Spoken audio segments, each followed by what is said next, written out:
ଆଜିର ପ୍ରସଙ୍ଗ ବିଶ୍ୱକୁ ଏକ ପରିବାର ଭାବେ ଗ୍ରହଣ କରିଛି ଭାରତର ସମବାୟ ଆନ୍ଦୋଳନ। ଆଲେଖ୍ୟ ଆଞ୍ଚଳିକ ସମ୍ବାଦ ବିଭାଗ ଉପସ୍ଥାପନରେ ମୁଁ ମହେଶ୍ୱର ସାହୁ। ବସୁଧୈବ କୁଟୁମ୍ବକମର ଚିନ୍ତାଧାରାକୁ ଆଧାର କରି ଦେଶରେ ସମବାୟ କ୍ଷେତ୍ରରେ ବ୍ୟାପକ ପରିବର୍ତ୍ତନ ଆସିଛି। ବିଶ୍ୱକୁ ଏକ ପରିବାର ଭାବେ ଗ୍ରହଣ କରିବା ସହିତ ସମବାୟ ଆନ୍ଦୋଳନ ପାରସ୍ପରିକ ସମ୍ମାନ, ସହଭାଗୀ ଦାୟିତ୍ୱ ଏବଂ ସାର୍ବଜନୀନ ସଂହତିର ନୀତିକୁ ପ୍ରତିପାଦନ କରୁଛି। ସାମୂହିକ କଲ୍ୟାଣର ଏକ ନିରନ୍ତର ନୀତି ଆଧାରରେ ଦେଶର ସମବାୟ ପ୍ରତିଷ୍ଠାନଗୁଡ଼ିକ ପରିବର୍ତ୍ତନକୁ ଆକାର ଦେଇ ଚାଲିଛି। ସମବାୟର ଗୁରୁତ୍ୱକୁ ଆନୁଷ୍ଠାନିକ ଭାବେ ସ୍ୱୀକୃତି ପ୍ରଦାନ କରି ମିଳିତ ଜାତିସଂଘ ଗତବର୍ଷକୁ ଆନ୍ତର୍ଜାତିକ ସମବାୟ ବର୍ଷ ଭାବେ ଘୋଷଣା କରିଥିଲା। ସମବାୟ ମାଧ୍ୟମରେ ସମଗ୍ର ଦେଶରେ ବିକାଶର ଧ୍ୱନି ପ୍ରତିଧ୍ୱନିତ ହେଉଛି। ଚାଷ କ୍ଷେତ୍ରଠାରୁ ଆରମ୍ଭ କରି ମହିଳା ଏବଂ କ୍ଷୁଦ୍ର ଉଦ୍ୟୋଗୀଙ୍କୁ ସଶକ୍ତ କରିବାରେ ସମବାୟ କ୍ଷେତ୍ର ଗୁରୁତ୍ୱପୂର୍ଣ୍ଣ ଭୂମିକା ନିର୍ବାହ କରୁଛି। ସମବାୟ ହେଉଛି ଏଭଳି ଏକ ଲୋକକୈନ୍ଦ୍ରିକ ଉଦ୍ୟୋଗ ଯାହାର ମାଲିକାନା, ନିୟନ୍ତ୍ରଣ ଏବଂ ପରିଚାଳନା ସେହି ଗୋଷ୍ଠୀର ସଦସ୍ୟଙ୍କ ଦ୍ୱାରା ସମ୍ପନ୍ନ ହୋଇଥାଏ। ଆର୍ଥିକ, ସାମାଜିକ ଏବଂ ସାଂସ୍କୃତିକ ଆବଶ୍ୟକତା ତଥା ଆକାଂକ୍ଷା ପୂରଣ କରିବାରେ ସମବାୟ କ୍ଷେତ୍ର ଏକ ଉତ୍କୃଷ୍ଟ ମଞ୍ଚ ପ୍ରଦାନ କରୁଛି।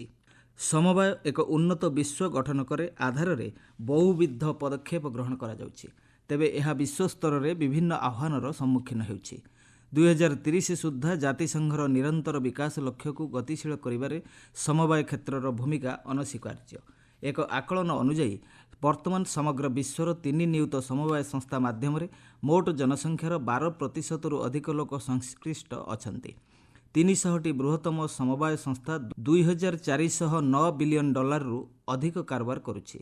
28 କୋଟି ଲୋକଙ୍କୁ ସମବାୟ କ୍ଷେତ୍ର ଗୁଣାତ୍ମକ ନିଯୁକ୍ତି ଓ କର୍ମସଂସ୍ଥାନ ପ୍ରଦାନ କରିପାରିଛି।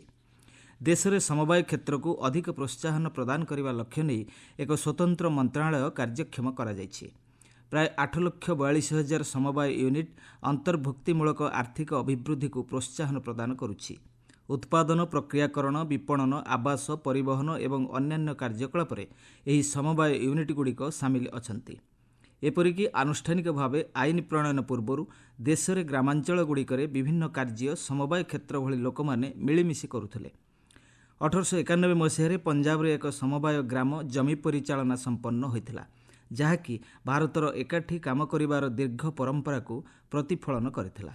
ଦେଶରେ ସମବାୟ ସମିତିଗୁଡ଼ିକ କୃଷି, ଆର୍ଥିକ ଋଣ ଏବଂ ବ୍ୟାଙ୍କ ସେବା, ଗୃହ ନିର୍ମାଣ ଏବଂ ମହିଳା ସଶକ୍ତିକରଣ ଭଳି ବିଭିନ୍ନ କ୍ଷେତ୍ରରେ କାର୍ଯ୍ୟ କରୁଛନ୍ତି। ଏହାଦ୍ୱାରା ଚାଷୀ ଏବଂ କ୍ଷୁଦ୍ର ଉଦ୍ୟୋଗୀ ବିଶେଷ ଭାବେ ସୁଫଳ ପାଉଛନ୍ତି। ଗ୍ରାମୀଣ ବିକାଶ, ସ୍ଥାନୀୟ ସମ୍ପ୍ରଦାୟକୁ ସଶକ୍ତ କରିବା ଏବଂ ସାମାଜିକ ଆର୍ଥିକ ଅସମାନତା ହ୍ରାସ କରିବାରେ ଏହି ସମବାୟ କ୍ଷେତ୍ରଗୁଡ଼ିକ ଗୁରୁତ୍ୱପୂର୍ଣ୍ଣ ଭୂମିକା ନିର୍ବାହ କରୁଛନ୍ତି। ଗ୍ରାମୀଣ ଆୟ ବୃଦ୍ଧି, ସ୍ଥାନୀୟ ଅର୍ଥନୀତି ସଶକ୍ତିକରଣ ଏବଂ କୃଷକଙ୍କ ପାଇଁ ଉତ୍ତମ ବଜାର ସୁଯୋଗକୁ ସୁନିଶ୍ଚିତ କରିବାରେ ସମବାୟ ମନ୍ତ୍ରଣାଳୟ ପ୍ରମୁଖ ଭୂମିକା ନିର୍ବାହ କରୁଛି। ପ୍ରାଥମିକ କୃଷି ଋଣ ସମିତି ହେଉଛି ତୃଣମୂଳ ସ୍ତରୀୟ ସମବାୟ ଋଣ ପ୍ରତିଷ୍ଠାନ ଯାହା ଗ୍ରାମାଞ୍ଚଳରେ ଚାଷୀଙ୍କୁ ସ୍ୱଳ୍ପକାଳୀନ ଋଣ, ବିହନ, ସାର ଏବଂ ଅତ୍ୟାବଶ୍ୟକ ସେବା ପ୍ରଦାନ କରୁଛି। ଏହା ଦେଶର ସମବାୟ ଋଣ ଢାଞ୍ଚାର ମେରୁଦଣ୍ଡ ସାବ୍ୟସ୍ତ ହୋଇଛି। ଦୁଗ୍ଧ ସମବାୟ ମାଧ୍ୟମରେ ଦେଶରେ ଶ୍ୱେତ ବିପ୍ଳବ ଗତିଶୀଳ ହୋଇପାରିଛି। ଦୁଗ୍ଧ ସମବାୟକୁ ସୁଦୃଢ଼ ଏବଂ ବ୍ୟାପକ ରଖିବା ଲକ୍ଷ୍ୟ ନେଇ ଦେଶରେ ଶିଳ୍ପ ବିପ୍ଳବର ଦ୍ୱିତୀୟ ପର୍ଯ୍ୟାୟ ଆରମ୍ଭ କରାଯାଇଥିଲା।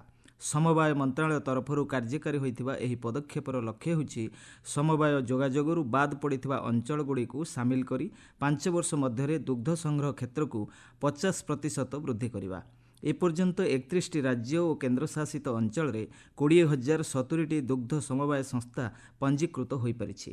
ସମବାୟ କ୍ଷେତ୍ରରେ ଦକ୍ଷତା ବିକାଶ ଏବଂ ତାଲିମ କାର୍ଯ୍ୟକ୍ରମକୁ ମଧ୍ୟ ଗୁରୁତ୍ୱ ପ୍ରଦାନ କରାଯାଇ ଆସୁଛି।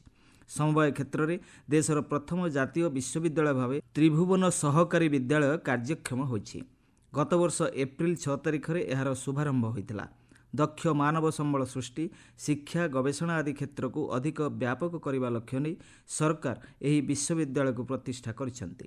ସମବାୟ କ୍ଷେତ୍ରରେ ବ୍ୟାପକ ପରିବର୍ତ୍ତନ ଗ୍ରାମୀଣ ଅର୍ଥନୀତିକୁ ସୁଦୃଢ଼ କରିବା ସହିତ ସ୍ଥାୟୀ ଜୀବିକାକୁ ପ୍ରୋତ୍ସାହନ ପ୍ରଦାନ କରୁଛି।